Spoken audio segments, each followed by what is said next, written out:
Galera, tudo bom? Como é que vocês estão? Então, vamos iniciar a nossa sexta aula de laboratório do oitavo ano. Olha só, como eu tinha prometido para vocês, na última aula que nós tivemos, nós mostramos, a reprodução de plantas de forma assexuada. Se vocês repararem aqui no fim do copo, começou um crescimento de algumas pequenas raízes, tá? Deixando mais tempo aqui no laboratório, essas raízes elas vão aumentar de tamanho e depois eu posso colocar esse pedaço de folha com esse caule aqui, dentro de um jarro e vai ocorrer o desenvolvimento. Então é a conclusão do nosso experimento, aquele quinto experimento antes do nosso recesso que nós fizemos, ok? Hoje nós vamos começar um experimento sobre reprodução sexuada. Então a gente vai ver reprodução de gimnospermas e angiospermas. Galera, olha só, a gente vai ver a parte teórica, beleza? Depois a gente vai ali para a parte prática, ok? Então vamos lá, galera. Então aqui eu tenho nas gimnospermas. As gimnospermas, elas são plantas, que produzem sementes, mas elas não produzem nem flores nem frutos, Então elas possuem os estróbilos, tanto masculino quanto feminino. O estróbilo masculino, ele produz o pólen.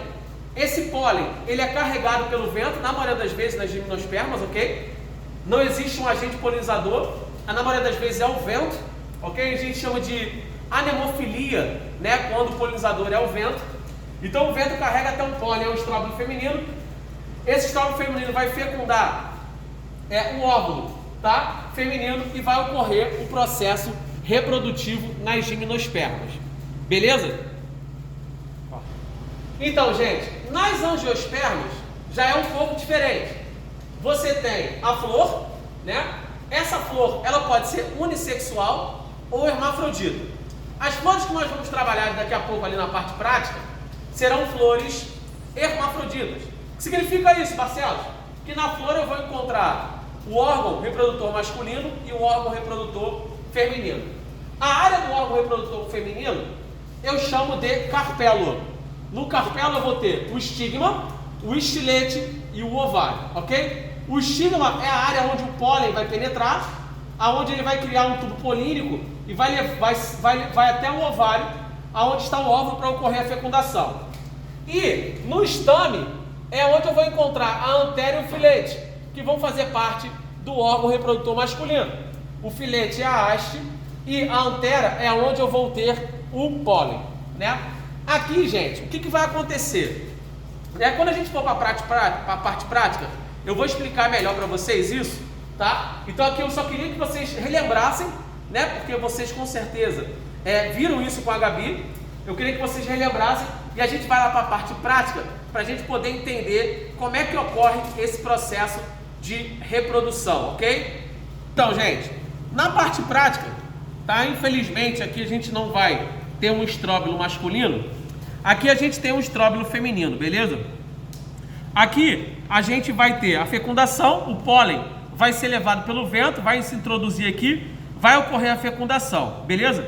Com o processo de fecundação vai ocorrer o desenvolvimento desse estróbilo e ele vai produzir os pinhões, Aqui eu tenho a pinha e eu vou ter a produção dos pinhões. Eu vou pegar os pinhões aqui para vocês, calma aí. Então, galera, aqui eu tenho os pinhões que serão produzidos depois desse desenvolvimento, ok? Então, são sementes que depois vão dar origem a outras, gimnospermas, a outros pinheiros, Na maioria das vezes, as gimnospermas são pinheiros, Então, a gente tem aqui, no Brasil, a floresta de araucária, É o pinheiro mais famoso que nós temos no sul do Brasil, que são produzidos esses pinhões, essas sementes. Então, lembrando, nas gimnospermas a gente não vai ter presença nem de flor, nem de fruto, só de semente. A gente chama de semente nua, Por que semente nua? Porque ela não vai ter a proteção do fruto, gente? Não vai ter um fruto protegendo essa semente, então a gente chama de semente nua. Então, ela produz essas sementes podem ser carregadas, na maioria das vezes, por aves, por primatas, que se alimentam dessas sementes, e depois podem liberar essas sementes em outros locais para ocorrer a germinação, ok? Cortou? Não? Então vamos lá, gente. Aqui são as angiospermas. Como eu disse para vocês, que eu não queria explicar lá na TV, mas eu queria falar aqui, observem bem a diferenciação de cores, né? Então, essa é uma adaptação das angiospermas para a polinização, ok? Essas cores vibrantes, atraentes, né? Que atraem insetos, atraem pássaros, outros animais. Outra coisa que é importante, elas produzem néctar. E esse néctar é um néctar adocicado, ok? É um néctar que tem um sabor e exala um cheiro muito agradável, né? A flor exala um cheiro agradável. Então, essas duas adaptações, gente, é um atrativo para que insetos e aves venham até a flor para se alimentar desse néctar e acabam, né, fazendo a captura do pólen, né? E esse pólen é levado até outra flor. Quando isso ocorre, a gente chama de polinização cruzada. Agora, quando o pólen ele fecunda, né? Ele entra dentro do estigma da mesma flor, a gente fala que é uma autopolinização, beleza? Uma autopolinização. Então aqui a gente consegue ver bem o estigma, né? E a parte onde fica o pólen dessa flor. Então aqui eu tenho uma flor hermafrodita. Percebam que a cor é bem gritante.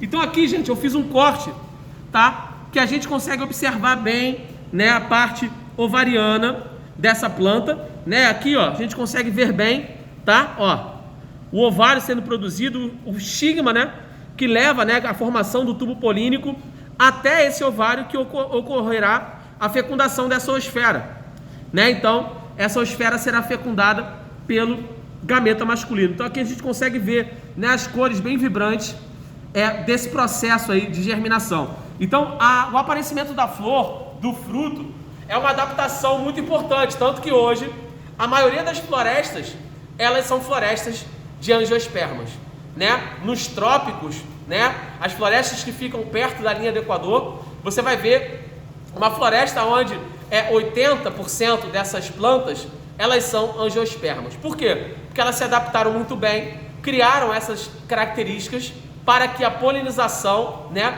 para que a semente ficasse protegida através do fruto e pudesse ser levada, né, através da alimentação. Por exemplo, existem plantas, gente, que elas só germinam depois que essas sementes passam no trato digestivo de alguns animais, ok? Então, algumas plantas, né, têm desaparecido, têm entrado em processo de extinção. Por quê? Porque os animais que se alimentavam dessa fruta ou dessa semente têm desaparecido ou diminuído também no ambiente.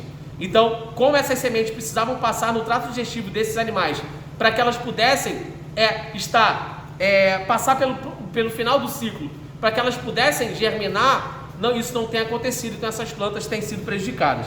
Mas aqui, no caso das angiospermas, eu posso ter anemofilia e eu posso ter a zoofilia. São os dois tipos de polinização que eu posso ter aqui, né? Que é muito comum a zoofilia no caso das angiospermas, porque elas possuem esses atrativos, né?